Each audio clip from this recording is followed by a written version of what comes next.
Football, যাকে বলা হয় দি বিউটিফুল গেম, এই খেলা মানুষকে কাদায় হাসায় এক সুতোয় বাঁধে। কিন্তু কখনো কি ভেবেছেন সবুজ মাঠের গালিচাই করা একটি ছোট্ট বল, একটি ওন গোল কারো মৃত্যুর কারণ হতে পারে?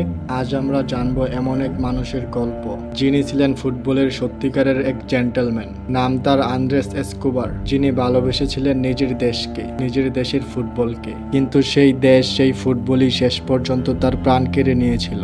এটি শুধু একজন ফুটবলারের গল্প নয়, এটি 90 দশকের এমন এক কলম্বিয়ার গল্প, যেখানে ফুটবলের সাথে মিশে গেল ড্রাগস, মাফিয়া এবং বারুদের গন্ধ।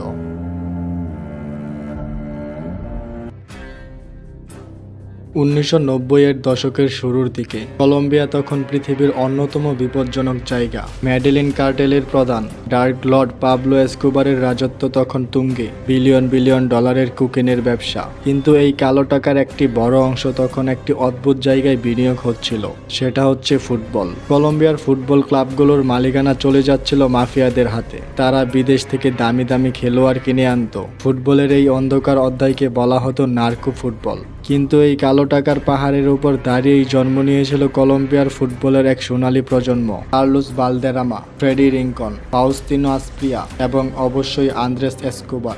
আন্দ্রেস ছিলেন দলের প্রাণভোমরা। 2 নম্বর জার্সি পরা এই দীর্ঘদেহী সেন্ট্রাল ডিফেন্ডার ছিলেন অত্যন্ত ঠান্ডা মাথার একজন মানুষ। মাঠে কখনোই মেজাজ হারাতেন না, রাফ ট্যাকল করতেন না। তার এই ভদ্র স্বভাবের জন্য পুরো কলম্বিয়াটাকে ডাকত এল কাবাইয়েরো দে ফুটবল বা দি জেন্টলম্যান অফ ফুটবল নামে। 1994 সালের ইউএসএ বিশ্বকাপ বাছাই পর্বে আর্জেন্টিনাকে তাদেরই মাটিতে 5-0 গোলে বিধ্বস্ত করে কলম্বিয়া। পেলে থেকে শুরু করে ম্যারাডোনা, সবাই কলম্বিয়াকে ফেভারিট মানতে শুরু করেন। পুরো দেশের মানুষের আকাশ ছোঁয়া প্রত্যাশা, কিন্তু এই প্রত্যাশাই ধীরে ধীরে পরিণত হতে শুরু করে এক বিশাল চাপে। 1993 সালের ডিসেম্বরে পুলিশের গুলিতে মারা যান dark lord Pablo Escobar. Medellin শহরে শুরু হয় ক্ষমতার লড়াই। কার্টেলগুলো ভেঙে টুকরো টুকরো হয়ে যায়। শুরু হয় চরম বিশৃঙ্খলা, আর এই বিশৃঙ্খলার আঁচ এসে পড়ে ফুটবল দলের উপরেও। বিশ্বকাপের এই ম্যাচেই রোমানিয়ার কাছে 3-1 গোলে হেরে যায় কলম্বিয়া। দেশে শুরু হয় ক্ষোভ। দলের কোচ থেকে শুরু করে খেলোয়াড়দের পরিবারের কাছে আসতো একের পর এক মৃত্যুর হুমকি। জোয়ারিরা, যারা কলম্বিয়ার ওপর কোটি কোটি টাকার বাজি ধরেছিল, তারা পাগল হয়ে ওঠে। টিমের হোটেলে ফ্যাক্স আসে, পরের ম্যাচ হারলে পুরো দলকে খুন করা হবে। কলম্বিয়ার জন্য এটি ছিল বাঁচা মরার লড়াই। খেলোয়াড়রা তখন খেলছে মৃত্যুর ভয় নিয়ে। ম্যাচের 34 মিনিট, আমেরিকার মিডফিল্ডার জন হারকস কলম্বিয়ার ডি বক্সের দিকে একটি ক্রস বাড়ান। বলটি ক্লিয়ার করার জন্য স্লাইড করেন কলম্বিয়ার সবচেয়ে নির্ভরযোগ্য ডিফেন্ডার আন্দ্রেস এসকোবার। মাত্র 1 সেকেন্ডের বল জড়িয়ে যায় নিজের দলের জালে। 2-1 গোলে ম্যাচটি হেরে যায় কলম্বিয়া। বিশ্বকাপ থেকে বিদায় নেয় পেলের ফেভারিট দল। মাটিতে শুয়ে থাকা আন্দ্রেসের সেই মুহূর্তের ছবি যেন বলে দিচ্ছিল, তিনি শুধু একটি ম্যাচ হারেননি, তিনি হয়তো নিজের জীবনের সবচেয়ে বড় ভুলটি করে ফেলেছেন।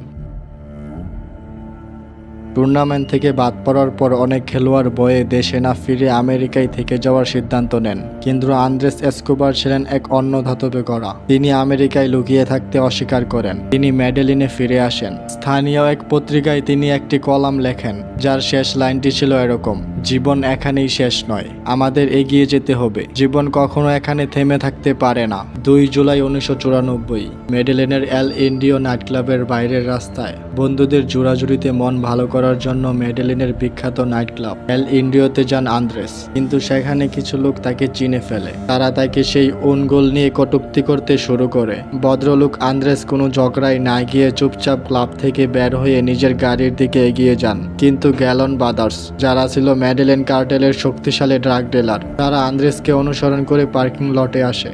গ্যালন ব্রাদার্সের বডিগার্ড হুম্বার্তো মনোজ কাস্ত্রো আর 38 ক্যালিভারের রিভলভার বের করে আন্দ্রেস এসকোবারকে লক্ষ্য করে পরপর 6টি গুলি ছোড়ে। প্রত্যক্ষদর্শীদের মতে প্রতিটি গুলি করার সময় খুনিরা সাউথ আমেরিকান ধারাভাষ্যকারদের মতো চিৎকার করে বলেছিল, গোল। মাত্র 27 বছর বয়সে নিজের গাড়ির সিটে রক্তাক্ত অবস্থায় ঢলে পড়েন কলম্বিয়ার ফুটবলের জেন্টলম্যান।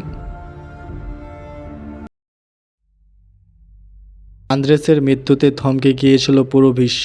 মেডেলিনের রাস্তায় প্রায় 1.25 লাখ মানুষ তাকে চোখের জলে বিদায় জানায়। যে মানুষটি আর কয়েক মাস পরে ইতালিয়ান জায়ান্ট এসি মিলানে যোগ দেওয়ার কথা ছিল, যার বিয়ে করার কথা ছিল তার ভালোবাসার মানুষকে, তাকে সমাধিস্থ করা হয় একটি ওন গোলের অপরাধে। খুনি হামবার্তো মনুজের 43 বছরের জেল হলেও মাত্র 11 বছর পরই ভালো আচরণের অজুহাতে তাকে মুক্তি দেওয়া হয়। গ্যালন ব্রাদার্স, যারা এই খুনের আসল নির্দেশদাতা ছিল, মাফিয়ার জুড়ে তারা কয়েক মাসের মধ্যেই জেল থেকে বেরিয়ে আসে। আন্দ্রেস এসকোবারের মৃত্যু কলম্বিয়ান ফুটবলের জন্য একটি বড় ধাক্কা ছিল। এরপর অনেক তারকা খেলোয়াড় বয়ে জাতীয় দল থেকে অবসর নেন, তবে কলম্বিয়া তার এই বীরকে ভুলেনি। আজও কলম্বিয়ার যে কোনো বড় ম্যাচে গ্যালারিতে আন্দ্রেসের ছবি দেখা যায়।